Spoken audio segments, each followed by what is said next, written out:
ZXL 558 Tatak RMN.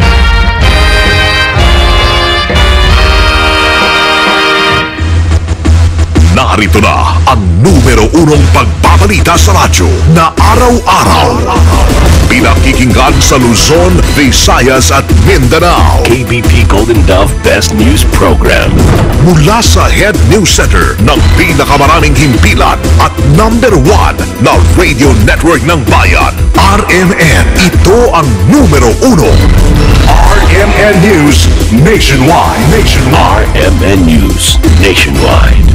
Kasama ang maasahang broadcaster, Buddy Oberas, at ang KBP Golden Dove Best Newscaster, Weng de la Peña. RMN News Nationwide. RMN News Nationwide. Headlines. Ngayong tanghali ng Lunes sa RMN News Nationwide, Aquino Administration sinisi sa kakulangan ng pondong inilalaan sa edukasyon. Galing ako sa ilang mga paaralan kanina, malinaw dito sa mga urban areas dito sa Metro Manila, classroom ang papanayang problema, no?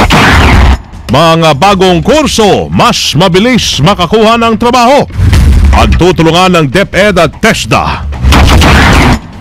Kumbaga sa lupa, mas fertile po ang kanilang mga utak, mas maganda na pong lalagyan niya ng technical skills. Carmen, North Cotabato isinalal na sa state of calamity. Mga pasaherong apektado ho ng nag-overshoot na aeroplano sa Davao International Airport, inilipat na sa General Santos City. Palitang negosyo, panibagong oil price hike nakaamba na naman. Abroad naman ho tayo, 3,000 pamilya sa ilagang bahagi ng Los Angeles inilikas dahil sa wildfire. Buong pansang pagsasarang boses ng balita. RMN News Nationwide. Ang pinakamalaking mga balita abot sa bawat Pilipino saan man sa bansa. RMN News Nationwide. Mabuhay Pilipinas, tanghali po na Lunes at 3 ng Hunyo 2013. Ito ang numero unong RMN News Nationwide. Ako si Buddy Oberas. Ito naman si Weng de la Peña. Tayo po ay live na live sa DYHB 747 RMN Bacolod, DYME 783 RMN Masbate, DYRI 774 RMN Iloilo at sa DWDY 1107 RMN Kawayan. Live din tayo mga kasama international by www.rmnnews.com at WRMN New York, USA. At sa lahat po ng ating mga number 1 AM station sa buong bayan. Mga kasama ang kakulungan ng mga silid-aralan ang pangunahin pa ring problema sa pagbubukas po ng klase ngayong araw. Ang problemang ito ay nasaksihan mismo ng Alliance of Concerned Teachers sa ginawang paglilibot sa mga eskwelahan sa Metro Manila kanina umaga. Sa interview ng RMN kay ACT Party List Antonio Tinio, sinabi niya na hindi nagawa ni Education Secretary Armin Luistro ang kanyang pangakong maibsan ang problema sa mga silid paaralan ngayong pasukan, kasabay po ng pagpapatupad din ng K+12 program.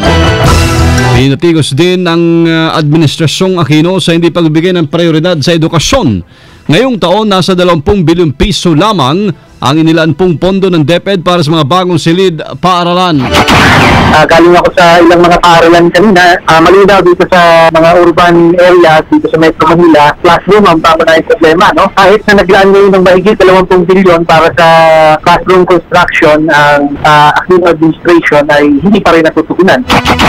Una nang umapila sa DepEd ang ACT Party List na ipagpaliban muna sana ang pagpapatupad ng K-12 dahil sa kakulangan ng masilid-aralan, guro at saka ng pondo. Sa talaan ng ACT Party List, tinatayang kulang ng mahigit sa 35,000 na mga classroom sa Metro Manila, habang mas dihamak na malaki rin sa mga probinsya. Tumunta tayo kontra sa K-12 dahil sabi natin, kailangan matugunan muna yung mga kasalukulong problema. Kung hindi ay madadagdagan lalo yung mga dati na natin problema. Saan natin ilalagay yung additional na mga estudyante sa senior high school pagdating ng 2016? Sa ngayon, tinatay na sa 20 milyon na mga mag-aaral na nagbalik eskwela. Mas palalawakin pa ng K+12 program ng Department of Education ang technical advancement ng mga mag-aaral na inabutan na ng naturang programa. Sa interview ng RMN kay TESDA Deputy Director Attorney Chodoro Pascua, Sa pamamagitan ng K+12, mabibigyan ho ng isang mag-aaral ng sapat na panahon para masuri kung ano ang kanyang talento at naising kurso sa kolehiyo. Sa panahong ito ay may sapat ng kaalaman ng isang mag-aaral sa mga technical courses na maaaring maibigay ng libre ng TESDA. Pwede po siyang mamili pero kaakibat po nun, meron po mga instrumento ang DepEd na ipapatupad para malaman ng isang tao kung ano yung kanyang inclination, kakayahan o predisposition. Ngayon ay palalakasin ng DepEd at TESDA ang pag-develop ng mga bagong kurso kung saan mas mabilis na makakakuha ho ng trabaho ang isang mag-aaral. Meron pong pumupunta sa TESDA, 1 taon na, 2 taon, hindi na nakakapag-aral. Kumbaga sa lupa, mas fertile po ang kanilang mga utak, ang mga laman ng kanilang pag-iisip, mas maganda na pong lalagyan niya ng technical skills at saka technical education. Halimbawa rin ni Atty. Pascua ang kagandahan ng K+12 sa ibang bansa kung saan advance na ang kaalaman ng mga estudyante kung saan kaya nilang gumawa ng mga robot at mga modern devices.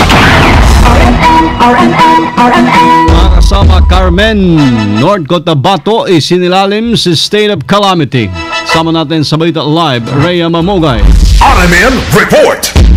Isinailalim sa state of calamity ang bayan ng Carmen sa lalawigan ng North Cotabato makaraang maranasan ang magnitude 5.7 na lindol sa lugar noong Sabado ng gabi. Ayon kay Region 12 Office of the Civil Defense Operation Officer Roy Dorado na maliban sa mga naapektuang eskwelahan, kabuang 141 na mga kabahayan din ang na-damage dahil sa pagyanig.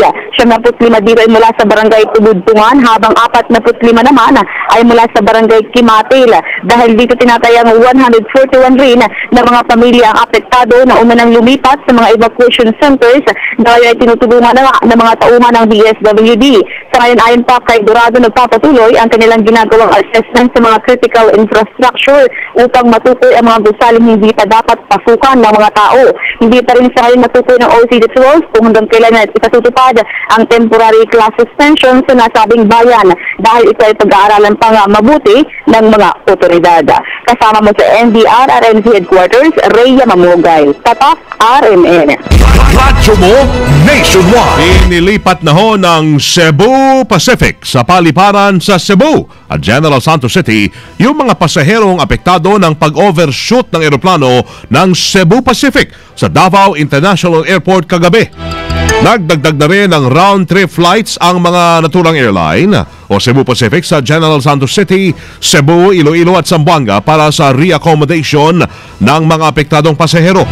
Simula kagabi hanggang sa mga oras na ito, may 30 flights na ng Cebu Pacific at Philippine Airlines ang patungong Davao at pabalik na Maynila ang kanselado. 3 anggulo naman ang sinisilip ng Civil Aviation Authority of the Philippines sa pag-overshoot ng eroplano ng Cebu Pacific. Kabilang dito ang human error, weather condition at ang posibleng depektibo ng runway. Patungo na rin ng Davao ang mga dayuhang mekaniko na kinuha ng Cebu Pacific para alisin ang nakabalandang eroplano sa Davao International Airport. 7 ang mga mekanikong inupahan ng airline para ayusin ang naturang eroplano at ito ay kinabibilangan ng Malaysian, Singaporean at American. Halos 28 bilyong piso inila naman ng mga GOCCs sa national government. Sama natin sa Balita Live, Deo de Guzman. RMN Report. Tinanggap na ni Pangulong Noynoy Aquino ang kulang-kulang 28 bilyong pisong dividendo ng mga government-owned and controlled corporations dito sa Palasyo ng Malacanang. Kanina sa isang ceremonial turnover ng kita ng mga GOCCs ay 8 sa 38 GOCCs ang nakapagbigay ng mahigit 1 bilyong piso ng mga tinatawag na ring miyembro ng Billionaires Club. Ang pinakamalaking ibinigay ay ang Land Bank of the Philippines na nakapagbigay ng 6.2 billion pesos. Sinundan ito ng Development Bank of the Philippines na may 3.1 billion pesos, Power Sector Assets and Liabilities Management Corporation na may 2.3 billion pesos, Philippine Amusement and Gaming Corporation, Manila International Airport Authority, Philippine Ports Authority, Philippine Reclamation Authority at Bases Conversion Development Authority. Sinabi ni Pangulong Noynoy Aquino sa kanyang talumpati kanina ay patunay lamang ito na tinalikuran na ng mga GOCCs ang lumang kalakalan kung saan nababaliwala ang kapakanan ng taong bayan dahil ngayon ay tumutugon na ang mga ito sa mandatong ibinigay sa kanila na magbigay ng mahusay na serbisyo sa mamamayan. Sa pagdaan niya sa matuwid na landas ay napipitas na ng sambayanan ang masaganang dibidendo ng mga GOCCs dahil na rin sa masinop na paggamit ng pondo kung saan ang publiko ang nagiging panalo. Kasama mo sa Palasyo ng Malacanang, Deo de Guzman, Tatak, RMN. Radyo mo nationwide. Sa unang araw na pasukan pa rin, ang DepEd ay dinagsa ng problema. Sama natin sa Balita Live si Silvestre Labay. RMN Report. Ng samot-samong problema ang tanggapan ng Department of Education kaugnay pa rin sa unang pasukan ng klase. Ayon kay National Dental Employees Union President Attorney Domingo Alidon, karamihan sa mga reklamo na kanilang natatanggap ay may kinalalaman sa mga pribadong paralan ng mga estudyante na lumilipat sa mga pampublikong paralan na hindi tinatanggap dahil dito ay kagad na sinulatan nila ang mga pampublikong paralan upang magbigay kagad ng kaukulang aksyon kung bakit hindi tinatanggap. Kaugnay ito hinikayat din ng kagawaran ang mga estudyante na magtungo sa kanilang tanggapan sa Ortigas Avenue sa Pasig City kung meron silang mga problema kaugnay pa rin sa pasukan. Tumatanggap ang DepEd alas 7 ng umaga hanggang alas 7 ng gabi kaugnay sa mga problemang may kinalaman sa pagpasok sa klase. Kasama mo sa DepEd para sa DCXL 558. Ako si Silvestre Labay, Tatak, RMN. Radyo mo nationwide. Pamahalaan pinagagawan po ng paraan na maramdaman ng publiko ang umuunlad na ekonomiya. Sama natin sa Balita Live, Conde Batak. RMN Report. Nakikilos nga ng ilang kongresista ang pamahalaan na gumawa ng paraan na maipaabot sa publiko partikular sa mga mahihirap ang pag-unlad sa ekonomiya na tinatamasa ngayon ng bansa. Ito ay kaugnay sa 7.8% na GDP growth rate ng bansa ngayong taon na siyang pinakamataas na nakuha sa termino ni Pangulong Aquino. Gate dito ni Bayan Muna Party List Representative Nery Colmenares, hindi kasi nararamdaman lalo na ng mga mahihirap ang pag-unlad sa ekonomiya dahil wala namang nagbabago sa kanilang katayuan sa buhay. Nananatili pa rin kasi anya ang suliranin sa kawalan ng trabaho, mababang sahod, mataas na presyo ng mga bilihin at mahal na serbisyo. Ito anya mga dahilan kung bakit hindi pinaniniwalaan ng mga ordinaryong mamamayan na may pag-unlad sa bansa. Isinisidi nito sa pamahalaan ng paglikha ng isang uri ng kondisyon na para lamang sa mga mayayaman at makapangyarihan ang makikinabang sa pag-unlad ng ekonomiya. Sinabi din itong kontrolado ng 20% ng populasyon na binubuo ng mga mayayaman ang 50% ng yaman ng bansa, kaya mga mahihirap ay nananatiling kapos sa kanilang kabuhayan. Kasama mo mula sa Kamara, Conde Bata, Tatak RMN. Radyo mo nationwide. RMN Nationwide Report. Ang NUJP at iba pang media group sa Masbate nanawagan sa PNP ng agarang paglutas sa kaso ng pagpatay sa isang mediaman. May report ang kasama natin sa balita si Norman Laurio ng RMN Masbate. RMN Report. Bagamat binuo na ng Philippine National Police ang Special Investigation Task Group Roweras na siyang inatasan naman na mag-imbestiga sa pamaslang kay Mike Roweras na isang reporter ng Bantay Radio sa Cebu City, nanawagan pa rin ang National Union of Journalists of the Philippines at iba pang media organization sa Masbate na dublihin ng naturang task force ang galaw nito upang sa lalong madaling panahon ay matukoy na nga ang responsable sa pagpatay sa isang kasapi ng media dito. Ayon kay Ram Season, tagapagsalita ng NUJP sa Masbate, ang panawagan na ito sa mga otoridad niya ay dahil sa pangamba na baka malagay na naman ang kaso sa mga unsolved media killing sa lalawigan, katulad na lamang ng pinaslang na broadcaster dito noong 2002 na si Nelson Nadura at diaristang si Antonio Castillo na pinatay naman noong 2009 at hanggang sa ngayon ay blanco pa rin ang Philippine National Police kung sino ang nasa likod ng mga kasong pagpatay na ito. Maging ang mga kasapi ng Masbate Tri-Media Club ay tahasang sinabi rin sa PNP na huwag tulungan ang kasong pagpatay kay Mike Roweras upang mabigyan din ng hustisya ang mga kaanak nito. Kasama mo mula sa lalawigan ng Masbate para sa DZXL 558, Norman Laurio, Tatak RMN. Radyo mo nationwide. Pagsasa ng boses ng balita.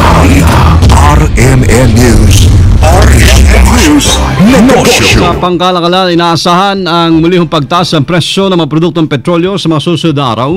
Ay kasunod ng nauna ng oil price hike noong nakarang linggo. Tinatay nasa 70 sentimos hanggang 85 sentimos kada litro ang posibleng pagtaas sa gasolina, habang 30 sentabo naman hanggang 45 sentabo itataas sa diesel. Pag natuloy ang nasabing oil price hike, ito na ika-4 na sunod na linggong tumaas ang presyo ng petrolyo.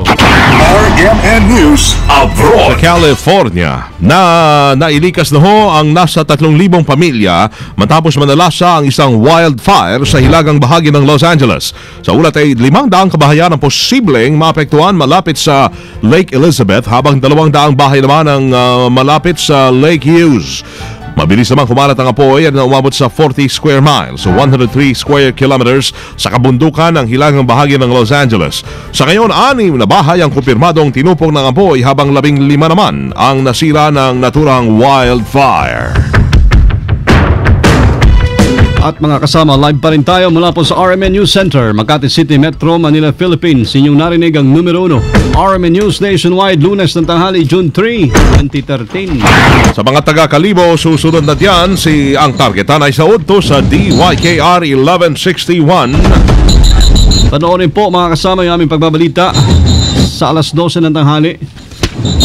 YouTube yan, i-type lamang ang RMN News Nationwide. Sama nyo sa serbisyo publiko, ako po si Buddy Obera. At Weng de la Peña. Dito pa rin makasama sa tahanan po na may pinakamaraming number 1 sa 2013, pinakamaraming himpilan sa 2013. Oho, RMN Radyo mo nationwide. 60 years ng maasahang public service nationwide. Pinakamalaking mga balita, abot sa bawat Pilipino, saan man sa bansa. RMN News Nationwide. At alas 12, 16.